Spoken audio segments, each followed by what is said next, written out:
Hai, assalamualaikum warahmatullahi wabarakatuh. Nah, apa kabar kalian, teman-teman? Semoga hari ini kalian selalu dalam keadaan sehat dan selalu dalam lindungan Allah Subhanahu wa Ta'ala.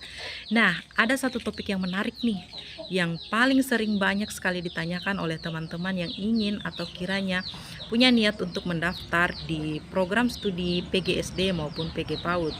Nah, apa itu? Biasanya untuk mendaftar di PGSD maupun PG PAUD itu pastinya ada syarat wajib untuk mendaftar.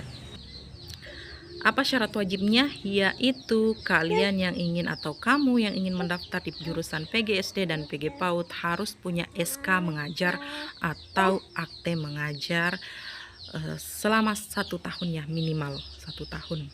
Jadi buat kalian teman-teman yang mungkin saat ini sedang honorer maupun kalian yang saat ini sudah PNS tapi gelar kalian masih diploma dan ingin mengupgrade status pendidikan kalian menjadi sarjana atau S1, maka selamat, kalian berada di jalur yang jujur.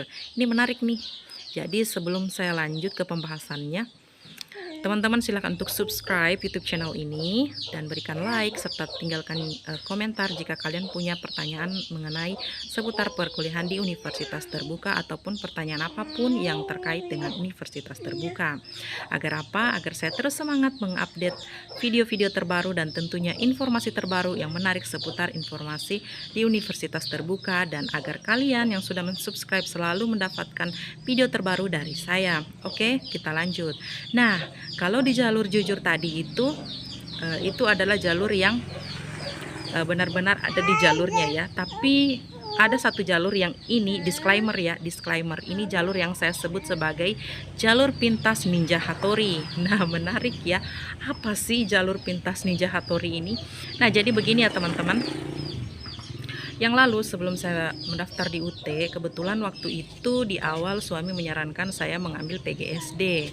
Nah, waktu itu sebenarnya saya tidak tertarik sama sekali di PGSD.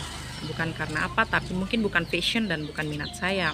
Tapi saya mengiyakan. Nah, pada waktu itu saya melakukan pendaftaran di UT tempat yang terdekat di wilayah tempat tinggal saya.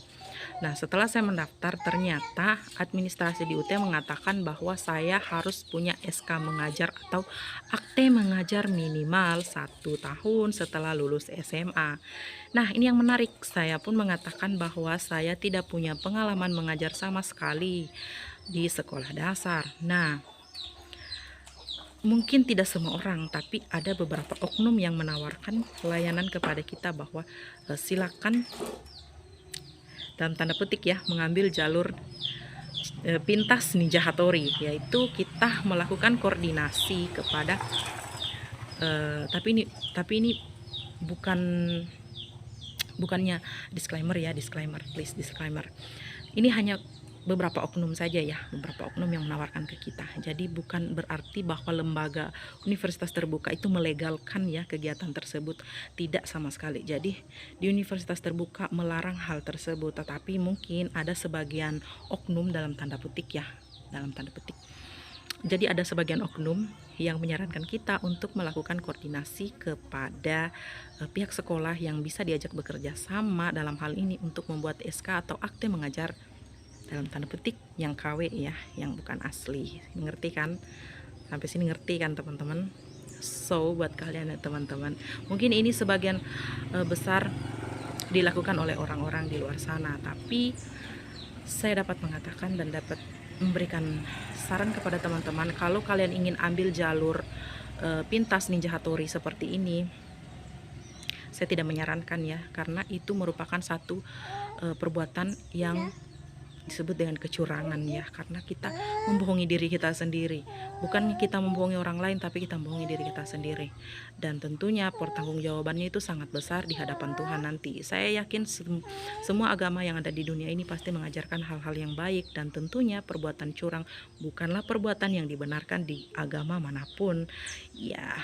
Itu tergantung kalian juga ya, tapi saya benar-benar tidak menyarankan kalian mengambil jalur pintas Ninja Hattori ini. Yang pertama alasannya karena ilmu yang kalian akan dapat nanti tidak akan mendapatkan berkahnya. Karena apa? Karena menempuh pendidikan adalah kegiatan berjuang di jalan Allah ya. Kalau di agama Islam mengenalnya seperti itu ya. Jadi kalau dari awal kita sudah melakukan kecurangan, itu berarti kita tidak akan mendapatkan keberkahan dari Allah. Tapi bagaimana yang sudah terlanjur? Ya, kalau sudah terlanjur, perbanyak minta ampun sama Allah ya. Semoga Allah memberikan ampunan dan kalian diberikan kemudahan dan kelancaran dan diberikan keberkahan. Oke, sekian dari saya ya. Jadi kalau mau ambil akte atau SK mengajar itu ada 2 jalur. Yang pertama jalur jujur dan yang kedua jalur pintas ninja Hattori. Semoga informasi yang saya berikan ini dapat memberikan manfaat, tapi please jangan ada yang sakit hati, jangan ada yang marah dengan penjelasan saya, karena ini hanya merupakan pendapat pribadi saya dan saya hanya menghimbau kepada teman-teman agar tidak mengambil jalan pintas ninja Hattori ini ya. Wassalamualaikum warahmatullahi wabarakatuh. Sampai jumpa di video-video menarik lainnya. Wassalamualaikum warahmatullahi wabarakatuh.